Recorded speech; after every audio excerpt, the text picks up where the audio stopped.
A city without graffiti, it's a city without soul. In this world, my name is Didier Mathieu. In my world, my name is Jaba.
I've been in hundreds of cities all over the world, and I've got the chance to paint in most of them.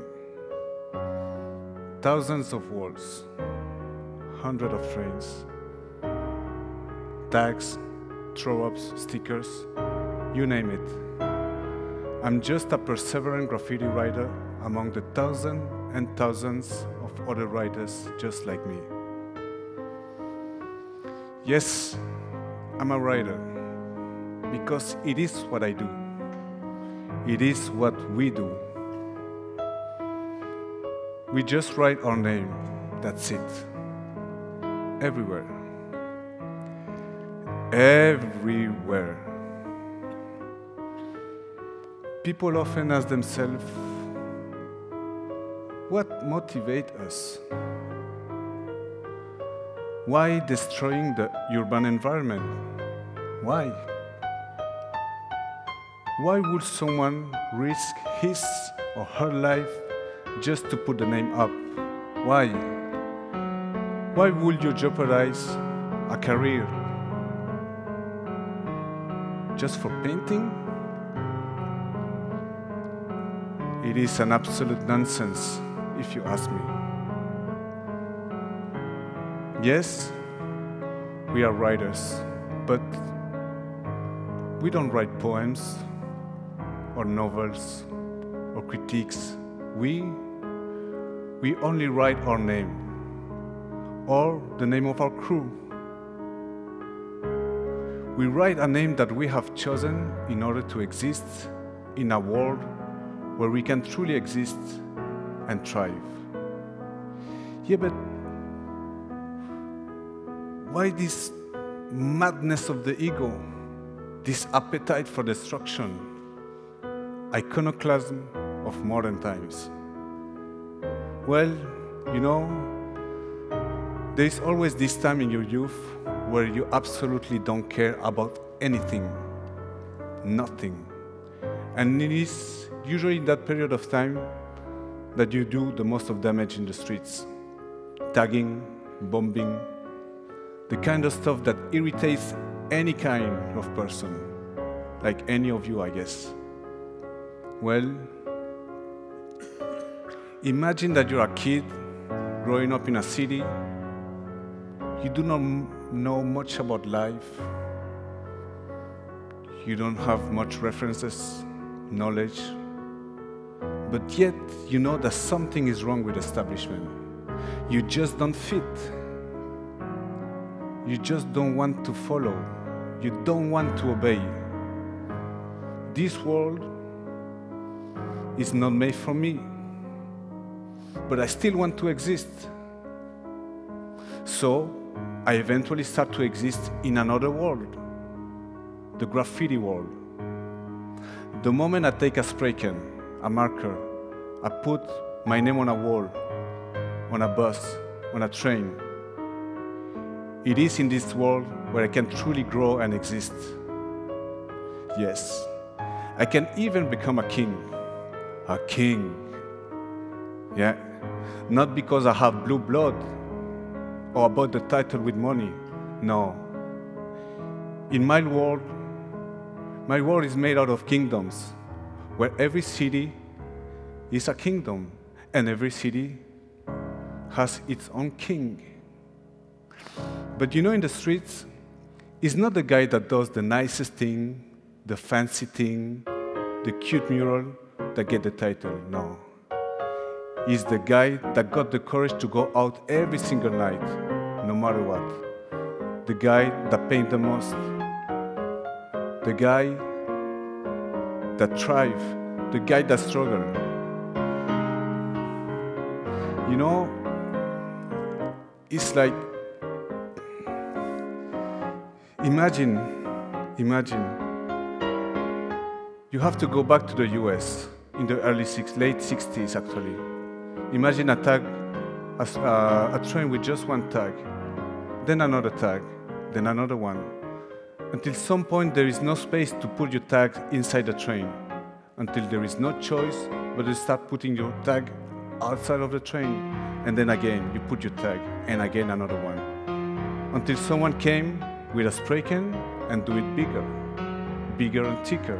And then he will add an outline, then a 3D, and so on, until the ultimate level of complexity in graffiti, the wild style. It all happened first in Philadelphia, then exploded with infinite creativity in New York by the mid-70s. After this, all the other cities all over the world have followed.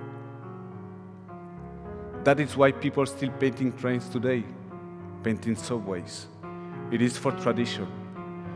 It is also because, of course, of the adrenaline, those magic moments, crazy environment, falling in love with the night, then falling asleep with the birds. So yes, without the tag, you won't have any masterpiece of any kind.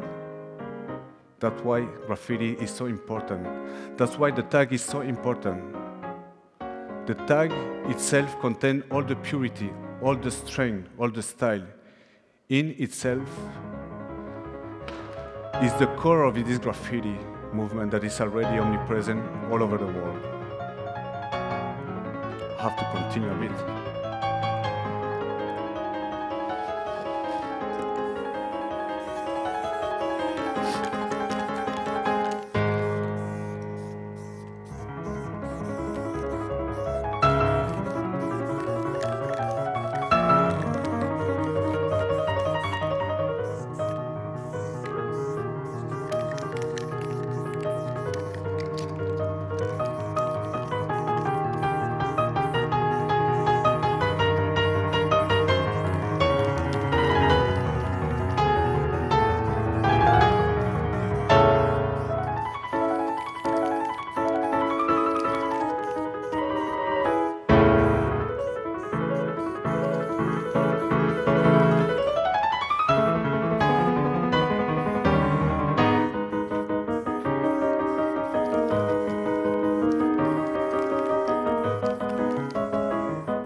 A city without graffiti is a city without soul.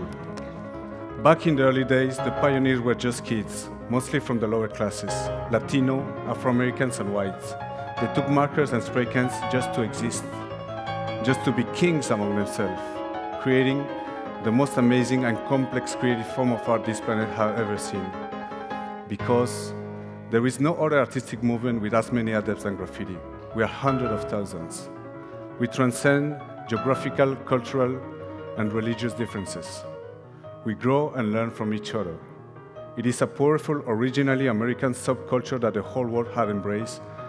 Our history just suck it up and acknowledge this movement, and street art will no longer stifle the effort of thousands of graffiti writers that have been true to the game for more than 40 years already. Street art is accepted by many cities as something cool.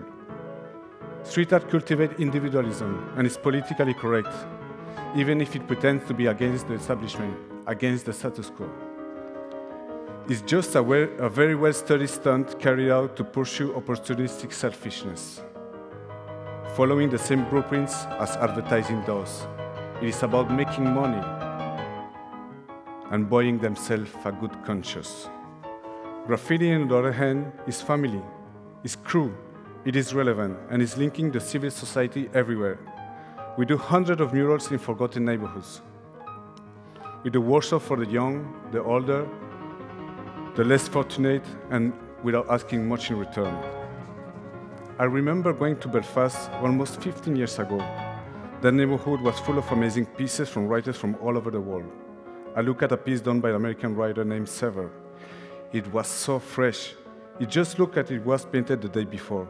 So I went asking around, is Sever still around? Is Sever still here?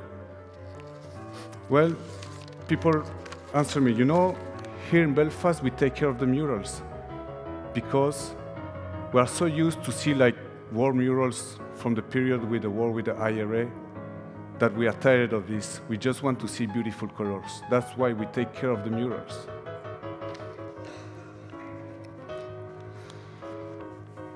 Graffiti is the barometer of society because we are awake. We are against the ruling elites and we don't care about the rules, about the authority. We transform and create unity among us. We travel, we see and experience life differences.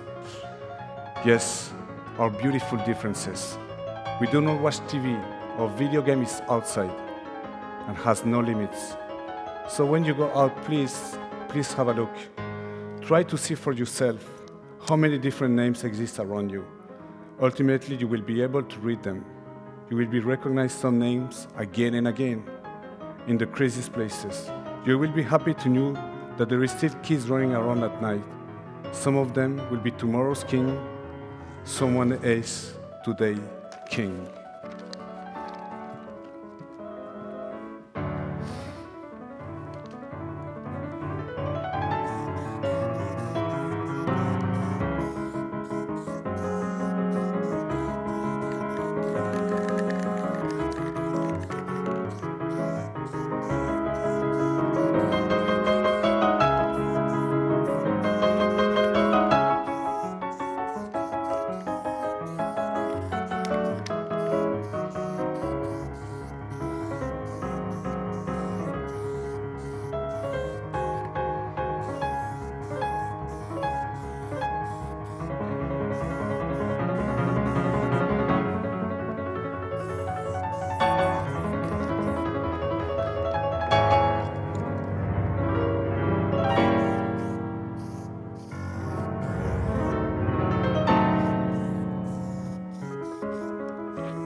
A city without graffiti is a city without a soul. When I started painting in the streets, I was doing it only for my pals. Now, I only care about two kinds of people, the children and the elderly. The children for being pure and not yet mentally polluted.